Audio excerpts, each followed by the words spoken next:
Bismillahirrahmanirrahim. Assalamualaikum warahmatullahi wabarakatuh.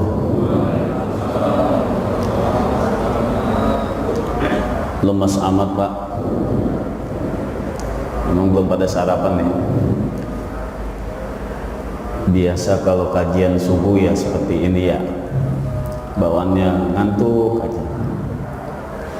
Tapi dengan kita berjuang untuk mengisi kesempatan waktu yang Allah berikan kepada kita, inilah nikmat kesyukuran kita kepada Allah. Betapa ketika kita bangun tidur di pagi hari, kita curahkan seluruh raga kita, fisik kita untuk berjuang, untuk senantiasa bisa lebih mendekatkan diri kepada Allah Subhanahu wa Ta'ala. Dan ini, kesempatan ini tidak bisa dimiliki oleh setiap orang. Hanya orang-orang yang mampu, yang berjuang untuk mereka bisa senantiasa mendekatkan dirinya kepada Allah Subhanahu wa Ta'ala. Oleh karena itu, ketika kita sudah kumpul di masjid ini, maka manfaatkan nikmat kesempatan Allah yang diberikan kepada kita. Assalamualaikum warahmatullahi wabarakatuh. Alhamdulillah, alhamdulillahi rabbil alamin, wal aqibatu lil muttaqin wa la udwana illa 'alal zalimin. Ashhadu an la ilaha illallah wahdahu la syarika lah, wa ashhadu anna sayyidana wa nabiyyana Muhammadan 'abduhu wa rasuluhu la nabiyya ba'dah. Allahumma salli wa sallim wa barik ala sayyidina Muhammadin wa ala alihi wa ashabihi ajma'in, amma ba'd. Hadirin kaum muslimin yang mudah-mudahan dimuliakan oleh Allah Subhanahu wa Ta'ala, marilah kita awali dengan memanjatkan puji beserta rasa syukur kita kehadirat Allah Subhanahu wa Ta'ala, karena berkat anugerah kenikmatan dari Allah Subhanahu wa Ta'ala berupa nikmat iman, nikmat Islam, nikmat sehat walafiat. Alhamdulillah, di pagi yang berbahagia ini kita bisa berkumpul di masjid yang kita cintai ini dalam rangka talabul ilmi, dalam rangka kita berjuang untuk dapat menggapai keridhaan Allah Subhanahu wa Ta'ala. Salawat serta salam senantiasa terlimpah tercurah kepada junjungan Nabi kita yang indah akhlaknya, yang bagus budi pekertinya, the best man of the world, Nabi besar Muhammad sallallahu alaihi wasallam, beserta keluarganya, para sahabatnya, dan kita selaku umatnya yang masih taat, yang masih istiqomah dalam ajarannya. Mudah-mudahan mendapatkan syafaat nanti di yaumil qiyamah, amin ya rabbal alamin. Hadirin kaum muslimin yang mudah-mudahan dimuliakan oleh Allah Subhanahu wa Ta'ala, saya tadi malam sekitar jam 11 dihubungi oleh Bapak Ustadz Aswadi.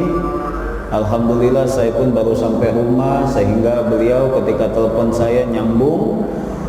Dan ternyata saya tanya, saya menggantikan siapa? Saya menggantikan Bapak Haji Al-Ustadz Al-Haj Ahmad Son Haji. Ternyata saya kenal betul dengan beliau, dimana ketika saya seleksi di Dompet Duafa untuk dai internasional, dai ambasador Cordoba Dompet Duafa, saya dites sama beliau, saya diuji dengan beliau. Alhamdulillah dinyatakan lulus, sehingga saya dikirimlah ke dua negara, yaitu Hong Kong dan juga Makau. Jadi saya alhamdulillah kenal betul dengan beliau. Ternyata saya tanya, kenapa beliau tidak hadir, apakah sakit? Oh tidak Ustaz, karena keluarganya ada yang meninggal.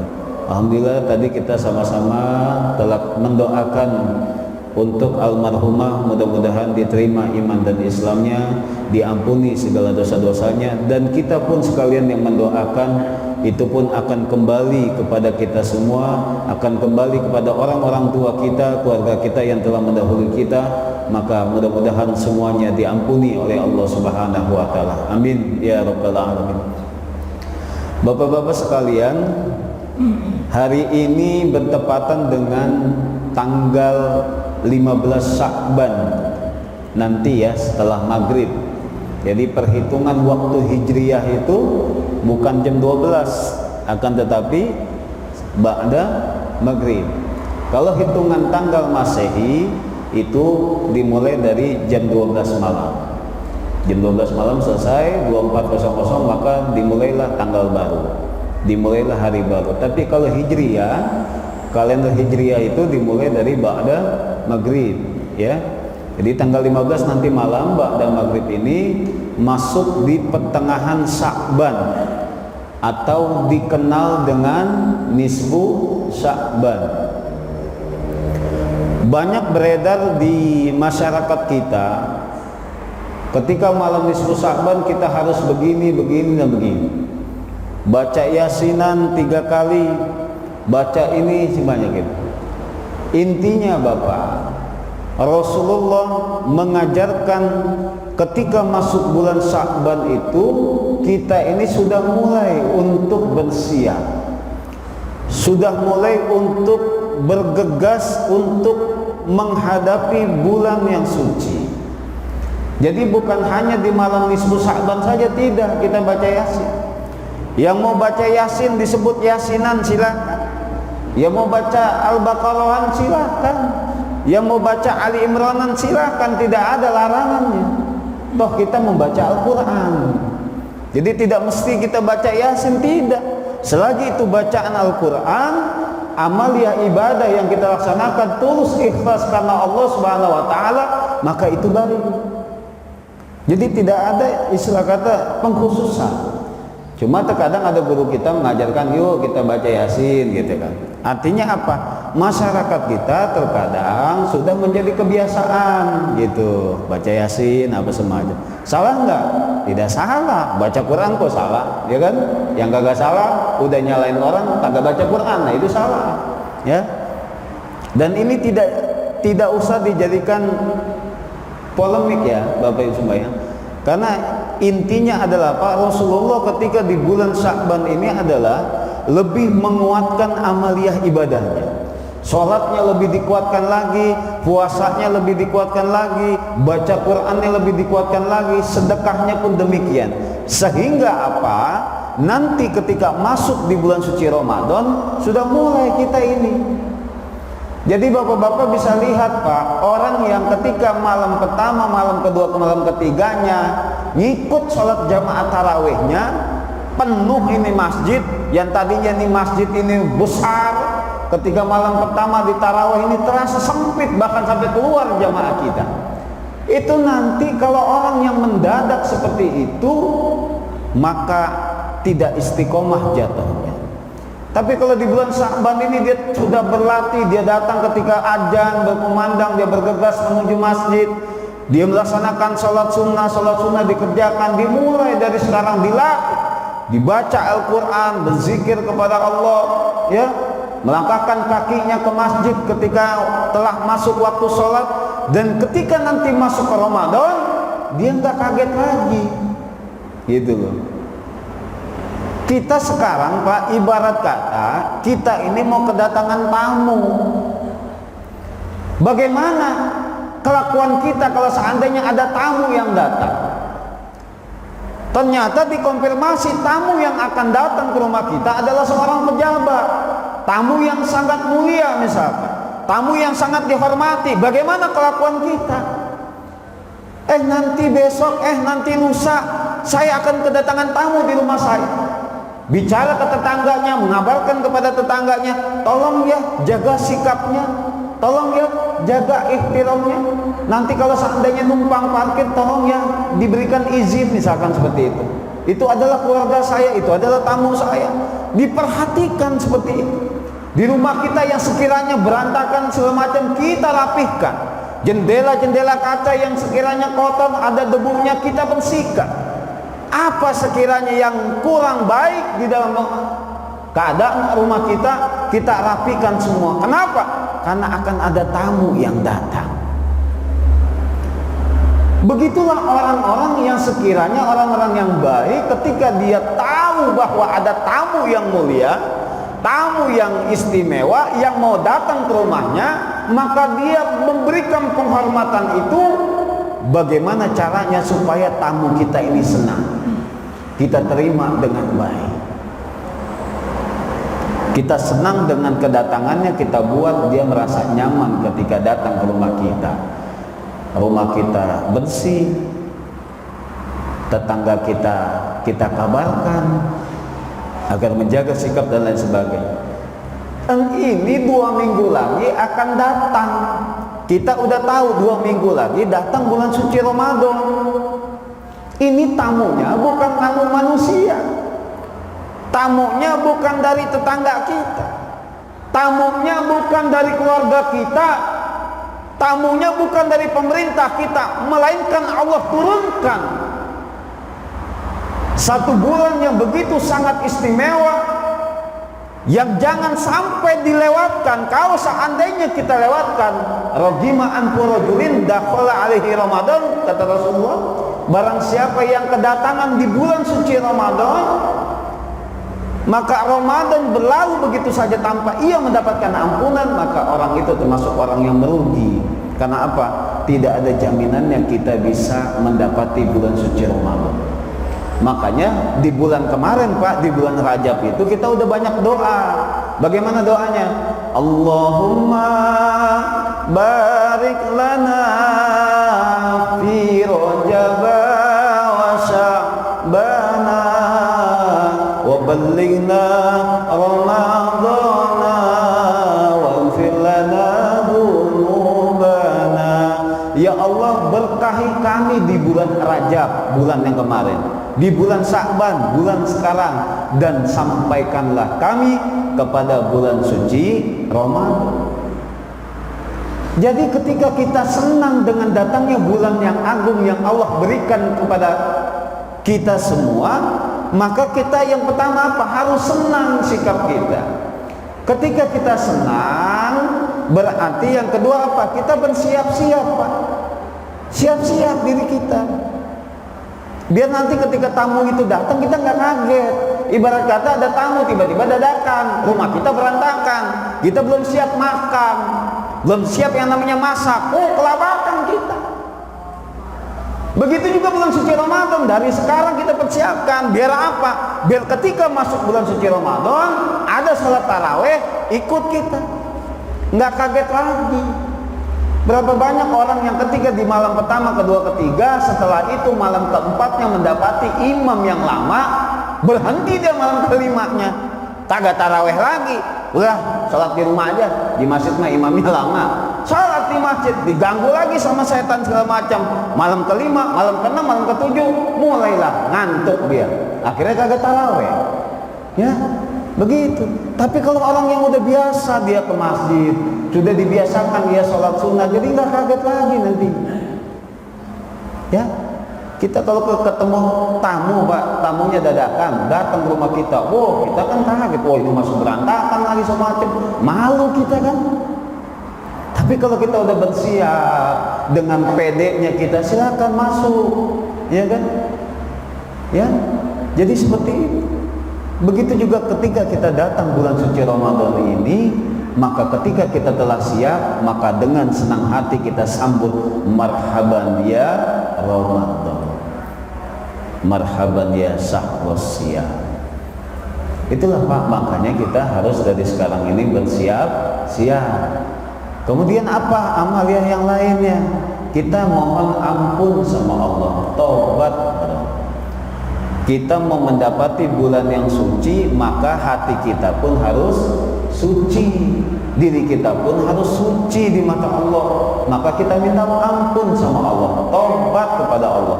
Setelah kita taubat kepada Allah, minta ampun kepada Allah, barulah kita memaafkan, saling memaafkan di antara kita, sama keluarga, sama orang tua, ya, sama tetangga. Terkadang Pak, dosa kita sama tetangga kita, dosa kita sama teman kita itu jauh lebih sulit Pak. Kalau kita dosa kepada Allah, kita taubat nasuha, ya Allah, ampuni ya Allah, hamba telah berbuat zalim ya Allah, ampuni dosa-dosa hamba. Langsung minta maaf. Tapi kalau seandainya teman kita yang kita zalimi, teman kita yang kita sakiti, dia belum redho sama kita, itu yang riba.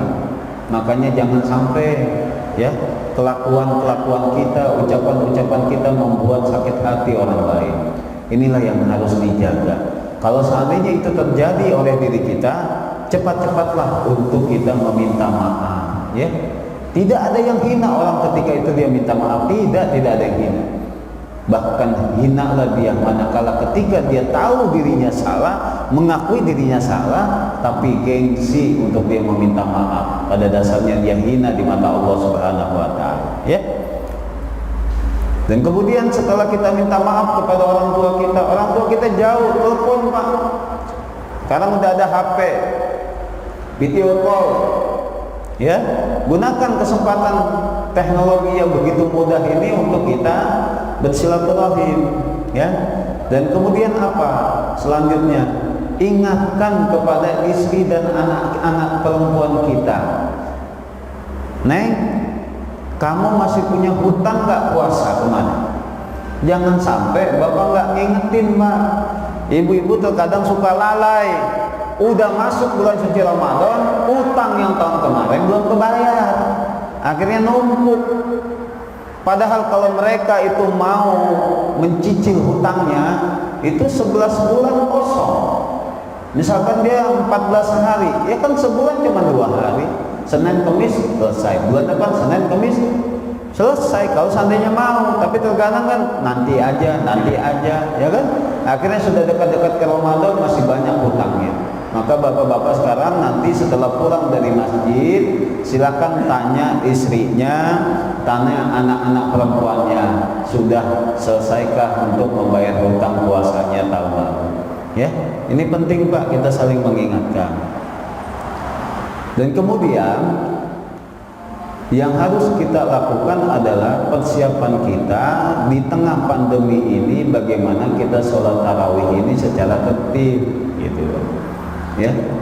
Jangan sampai kita ini dianggap oleh mereka yang berbeda agama dengan kita menciptakan klaster baru, ya. Ini makanya kita patuhi protokol kesehatan, ya. Ini kita jaga. Kalau kita merasa diri kita ini lagi kurang sehat, ya, sholatlah di rumah, ibadahlah di rumah. Niatnya, ya Allah, saya pengen ke masjid, ya Allah, tapi diri saya lagi kurang sehat. Takut saya dibatuk nanti menularkan kepada yang lain, ya Allah. Ya. Itu menjadi lebih baik, gitu.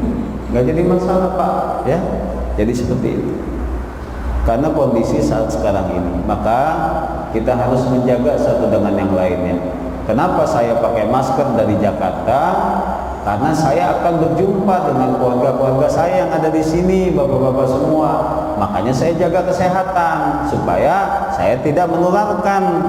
Ya gitu kan? Bapak-bapak juga sama menjaga, pakai masker juga segala macam. Inilah dalam rangka kita memutus tali, ya, penyebaran COVID ini. Ya, sama-sama kita berjuang, sama-sama kita saling kerjasama Pak, biar kita ibadahnya kembali nikmat. Tidak ada lagi batasan-batasan, tidak ada lagi sekat-sekat, ya. Kita terkadang lucu Pak, lucu di mana-mana saya ceramah segala macam, masjid, renggang-renggang, shopnya berjarak, ya kan. Tapi giliran selesai pengajian kita foto-foto pada dempet-dempetan. Coba sadar nggak kita? Kita lagi sholat, kita renggang-renggang. Mazhab siapa renggang-renggang? Rasulullah nggak ngajarin begitu kan? Karena ada pandemi sekarang seperti itu. Nah, renggang-renggang lah, karena ada sebabnya. Kita pakai masker ketika sholat, boleh nggak Ustaz? Boleh. Kenapa? Karena ada sebabnya. Ketika lagi umroh, pakai masker boleh nggak? Jangan pakai masker, pakai peci aja kagak boleh. Nah, sekarang kenapa Pak umroh ini pakai masker? Ada sebabnya. Dan ketika itu sebabnya, itulah yang menjadikan itu boleh. Kayak kita nih renggang-renggang kayak gini, boleh nggak? Boleh, ya. Kalau seandainya nggak ada corona, nggak mungkin dibikin kayak begini kan, nggak mungkin. Nah ya, karena ada sebabnya jadi boleh ya. Jadi kita lucu Pak terkadang kita lagi kayak begini renggang-renggang, kita yang foto pada rapat-rapat kan. Jadi terkadang kita zalim juga kepada Allah. Masya Allah. Alhamdulillah min dzalik ya. Nah inilah saya mengawali dengan memberikan semangat kepada Bapak dan Ibu-ibu semua. Kalaulah bulan suci Ramadan, pengen bulan suci Ramadan itu maksimal, ya harus dimaksimalkan Pak, karena tidak ada jaminan kita ini bisa hidup lagi nanti, bisa berjumpa lagi dengan Ramadan yang akan datang. Sekaranglah lihatlah tetangga kita, lihat keluarga kita, coba yang tahun dulu masih taraweh bareng sama kita, yang masih sholat subuh bareng dengan kita. Mungkin kan tetangga kita saat ini udah ada yang meninggal, betul gak? Lagi musim corona gini, hamil di kampung mertua saya hampir setiap hari ada pengumuman di mushola, ada pengumuman di masjid, innalillahi wa inna ilaihi raji'un ya. Jadi ketika kita sampai di bulan suci Ramadan, maka gunakanlah kesempatan itu dengan sebaik-baiknya ya. Perbanyak amal soleh, ajak anak-anak kita Pak, jangan kita doang yang soleh. Kita melihat anak kita nggak sholat, kita diam aja, salah kayak gitu Pak ya. Ketika kita melihat anak kita nggak sholat, tegur ya Pak, ingatkan dia, biar Bapak nanti di pengadilan Allah tidak menjadi beban nantinya. Ketika anak Bapak protes segala macam, ketika lantaran kita lalai nggak pernah mengingatkan anak-anak kita, jadi beban buat kita ya. Tapi kalau kita telah berjuang mengajak anak-anak kita segala macam, insya Allah tinggal menunggu, kita berdoa, mudah-mudahan dia dapat hidayah, dia akan kembali beribadah kepada Allah Subhanahu wa Ta'ala ya. Sekarang masuk ke dalam materi kita. Tadi telah disampaikan oleh Pak Ustadz dalam mukadimah tadi, pentingnya kita bersyukur atas nikmat rizki yang Allah berikan, nikmat dan karunia. Terkadang Bapak Ibu semua, rizki itu konotasinya dalam mindset pikiran kita itu hanyalah uang. Rezeki itu uang, rezeki itu duit, rezeki itu fulus, begitu kan? Selalu gambarannya duit, selalu gambarannya uang. Tapi menurut Imam Al-Ghazali menyatakan bahwasanya rezeki itu adalah sesuatu anugerah, rahmat, kasih sayang Allah yang diberikan kepada hambanya. Itu adalah rezeki Pak. Jadi bukan hanya uang, jadi bukan hanya duit Pak. Contoh misalnya, ada yang diberikan oleh Allah keluasan rizkinya melalui kelebihan harta benda. Muhasabah dalam diri kita bagi siapa saja yang hari ini diberikan oleh Allah kelebihan harta ya, kelebihan duit, maka syukuri nikmat rizki yang Allah berikan kepada kita. Syukurinya dengan apa? Dengan kita infakkan di jalan Allah, dengan kita menolong agama Allah. Ketika kita melihat tempat wudhu misalkan kurang kerannya, misalkan kita melihat ada sesuatu di masjid yang kurang, segera kita untuk menyumbang, segera kita untuk menginfakkan sedekah kita di jalan Allah Subhanahu wa Ta'ala. Apatah lagi itu dipergunakan untuk umum, di fasilitas-fasilitas umum, di masjid, di musola, dan itulah yang disebut dengan amal jariah. Apa sih amal jariah? Amal jariah itu adalah ketika kita meninggal dunia, amal itu masih berjalan Pak. Amal itu tidak terputus.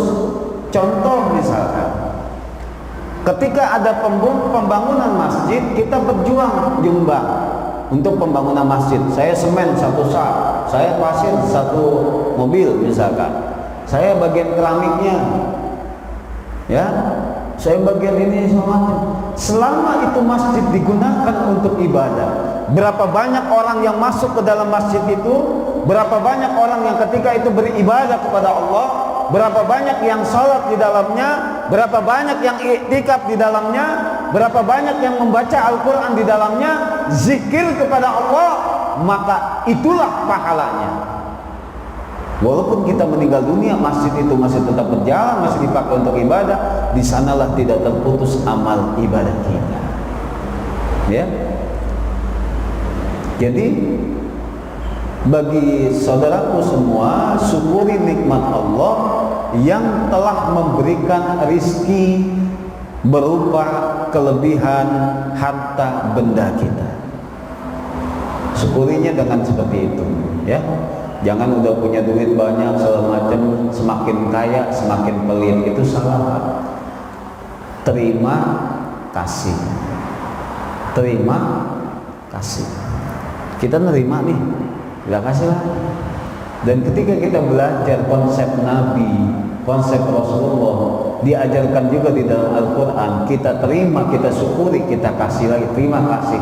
Tidak ada Pak sejarahnya orang miskin ketika ia berbanyak yang namanya sedekah. Kata Nabi, bal yajdad, akan tetapi selalu bertambah dan bertambah. Itu sedekah. Ada pernah kita lihat orang yang tadinya kaya jatuh miskin, sangsara, melarat. Ketika ditanya, kenapa kamu jatuh miskin? Padahal kamu kemarin kaya, harta kamu banyak segala macam. Melarat kamu sekarang, kenapa? Oh, kemarin tuh masjid butuh yang namanya semen sekian apa. Oh, mau sumbangin aja semua. Oh, nggak ada sejarahnya kayak gitu. Ada nggak sejarahnya orang melarat tuh karena kerajinan sedekah? Tidak ada. Tapi orang itu ketika dia kaya, jatuh miskin segala macam, itu ternyata banyak harta bendanya yang tidak dibelanjakan di jalan Allah Subhanahu wa Ta'ala. Dipakai judi, dipakai perempuan, silahkan coba, habis harta bendanya. Tidak ada sejarahnya orang semakin kaya ketika dia selalu bermaksiat kepada Allah. Ada ustaz, teman saya ustaz, semakin dia maksiat, oh semakin kaya dia. Semakin banyak rezekinya. Saya malah bingung Ustaz, saya yang ibadah ke masjid tiap hari kayaknya susah Pak, gak punya duit saya. Tapi dia yang gak pernah ke masjid segala macam, sementara rezekinya lancar aja. Pernah gak kita tuh beranggapan kayak gitu? Pernah gak? Suka ada yang kayak begitu. Tuh tetangga saya kagak sholat kagak apa segala macam, buset, mobilnya ganti-ganti mulu.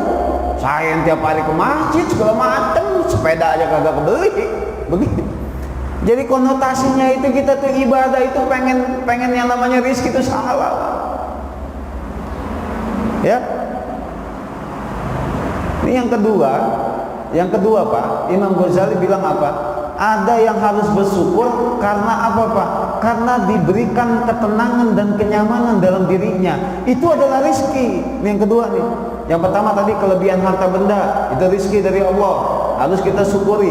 Yang kedua, diberikan ketenangan dan kenyamanan dalam dirinya, itu rizki juga. Maka syukuri itu. Kalau hati kita tenang, hati kita nyaman, itu rizki dari Allah. Berapa banyak orang yang kaya, harta bendanya banyak, tidak ada ketenangan dalam dirinya, tidak ada kenyamanan dalam dirinya, takut diuber-uber KPK, takut dicari-cari polisi. Kenapa? Harta bendanya nggak berkah. Sehingga apa?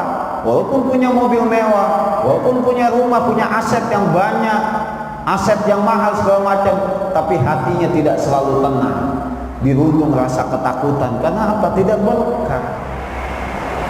Dan ketika ia ditangkap, diambil, disita aset-asetnya segala macam, jatuh dia miskin. Bukan hanya miskin harta bendanya, melainkan miskin keluarganya. Kenapa? Jelas dia dihinakan oleh Allah Subhanahu wa Ta'ala, bukan hanya di akhirat, tapi di dunia telah dihinakan oleh Allah. Lantaran apa? Kemaksiatan ini yang dijalankan.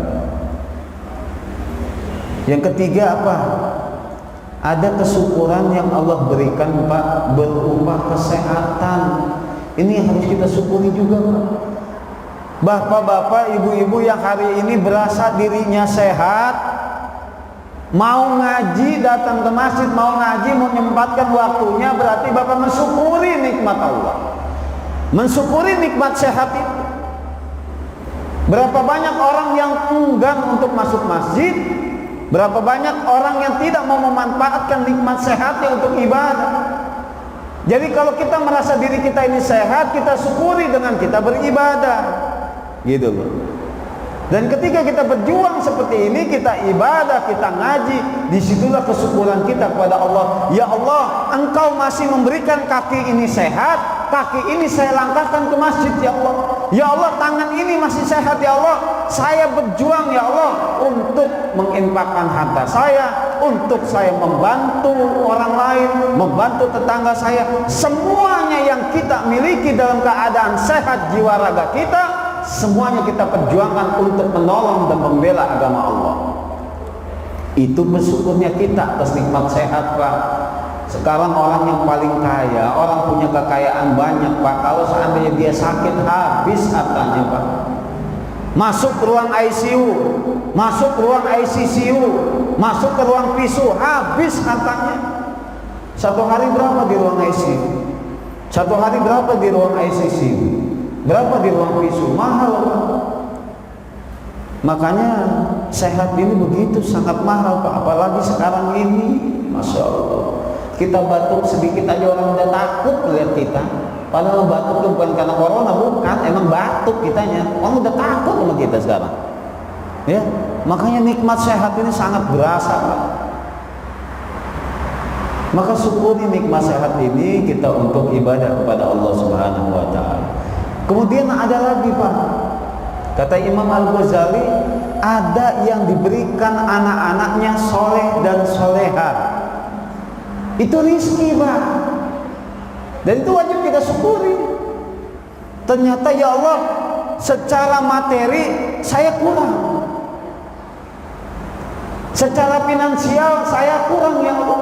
Tapi ternyata Engkau berikan anak-anak saya taat ibadah, anak-anak saya nggak macam-macam, anak-anak saya nggak narkoba, anak-anak saya tidak mabok-mabokan, tidak berjudi, sehingga apa? Anak saya menjadi soleh dan soleha. Itu adalah rizki dari Allah. Itu yang harus kita syukuri. Ternyata rizki itu banyak, Pak.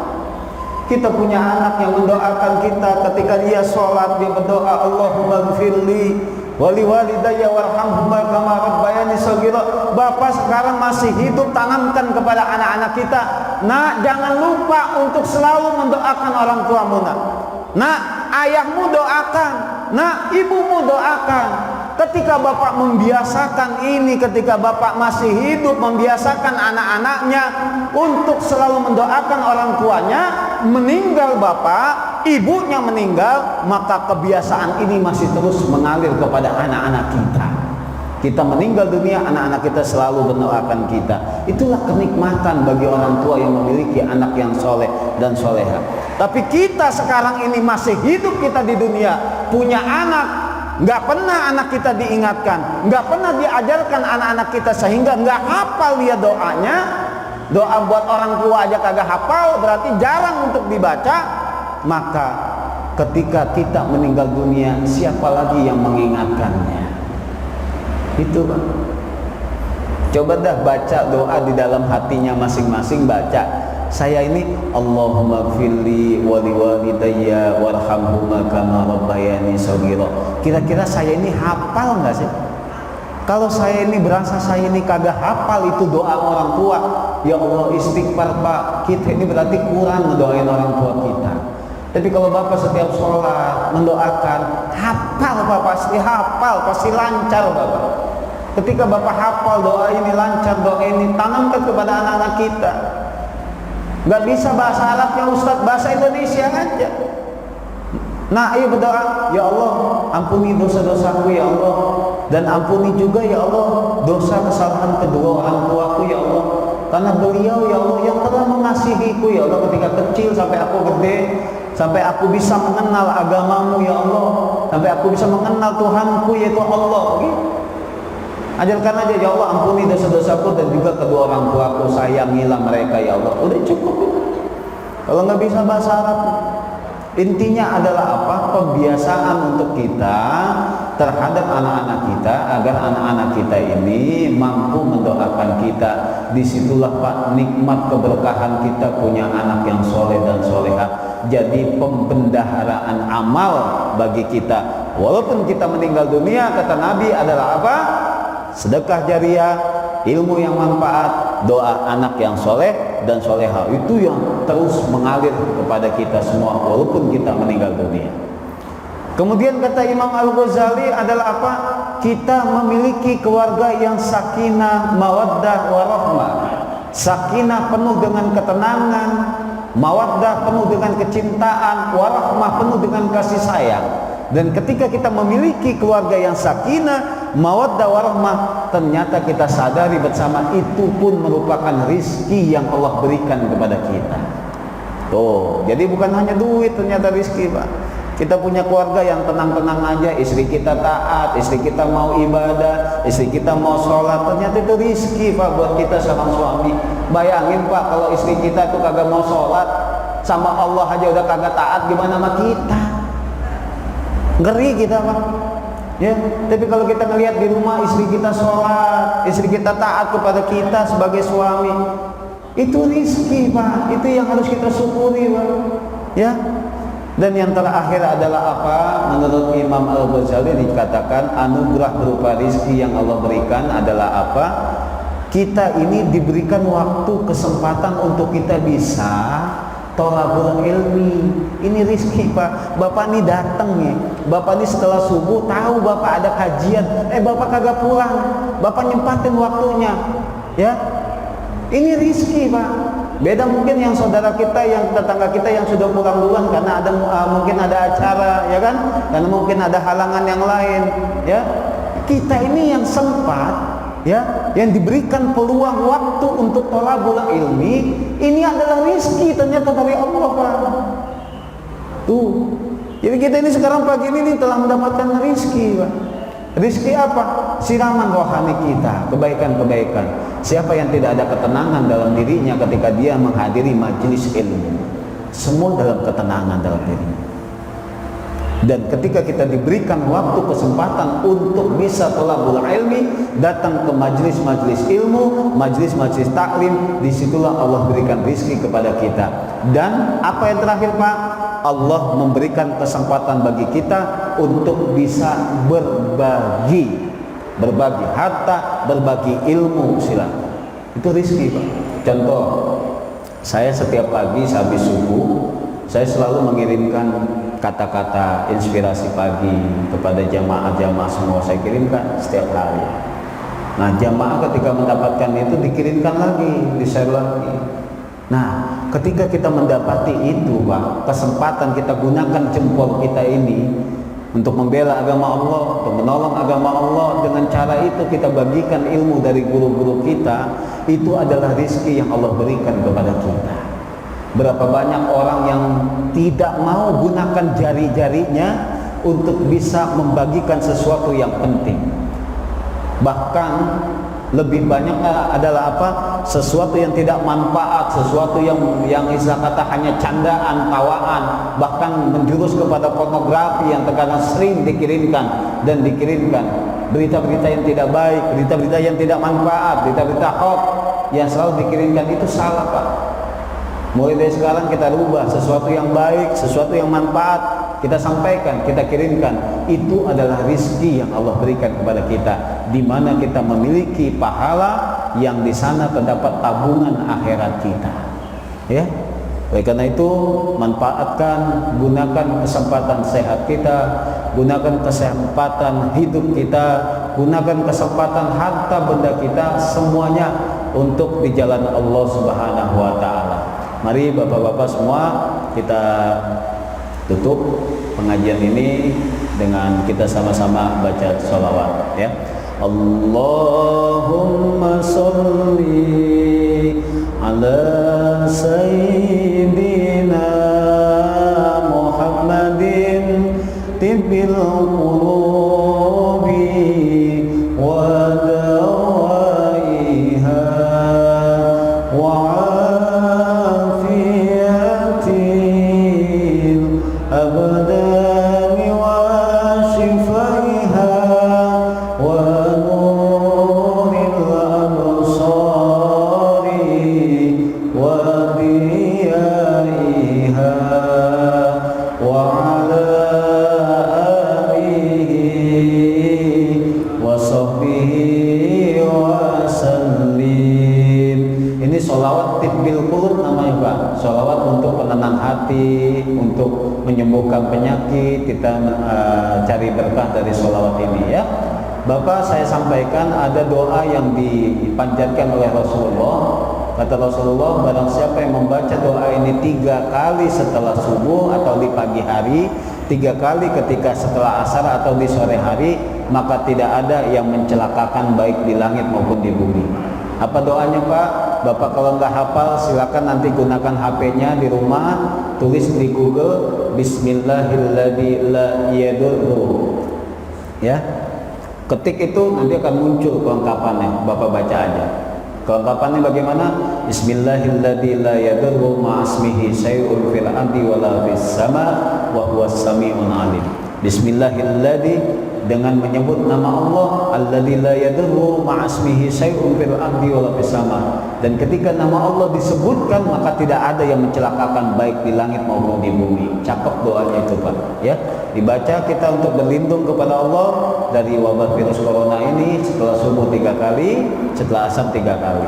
Boleh nanti nge-WA ke ustadznya, langsung Ustadz Aswadi atau Ustadz Aswadi nanti saya sampaikan ke beliau. Beliau nanti bapak-bapak semua ya kan yang punya nomor beliau, tinggal WA ke beliau, nanti bisa beliau nanti kirimkan ke bapak-bapak ya. Jadi biar kita bisa ada doa khusus untuk kita ya menjaga diri kita supaya kita bisa sehat, full semangat kita untuk menggapai ya mendapati bulan suci Ramadan ya.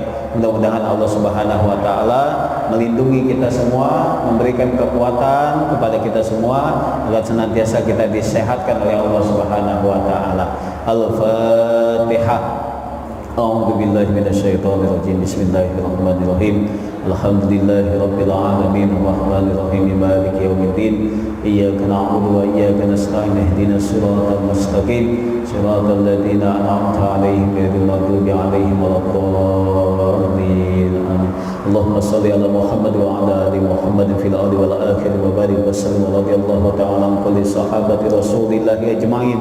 Amin. Alhamdulillahirabbil alamin hamdan da'iman hamdan syakirin hamdan yuafi ni'amahu yakafi mazida. Ya rabbana lakal hamdu ka syukru kama yanbaghi li jalali wajhikal karim wa 'azimi sultanik. Allahumma shalli ala sayyidina Muhammad wa ala ali sayyidina Muhammad. Allahumma ighfir lana dhunubana wa liwalidina warhamhuma kama rabbayana shighara wa li jami'il muslimina wal muslimat wal mu'minina wal mu'minat khususan ila ruh. Silakan sebutkan orang tuanya yang telah meninggal dunia, keluarganya yang telah meninggal dunia, sebutkan silakan. Abi yang salam. Jadi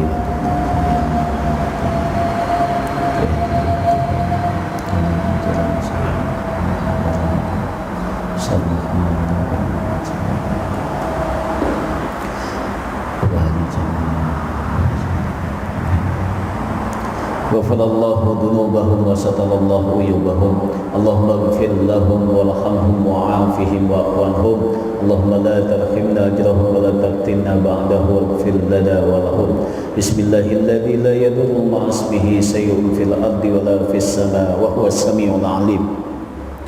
Bismillahilladzi la yadurru ma'asmihi shay'un fil ardi wa la fis sama wa huwas samiul alim. Bismillahilladzi la yadurru ma'asmihi syai'un fil ardi wa la fis sama wa huwas samiul alim.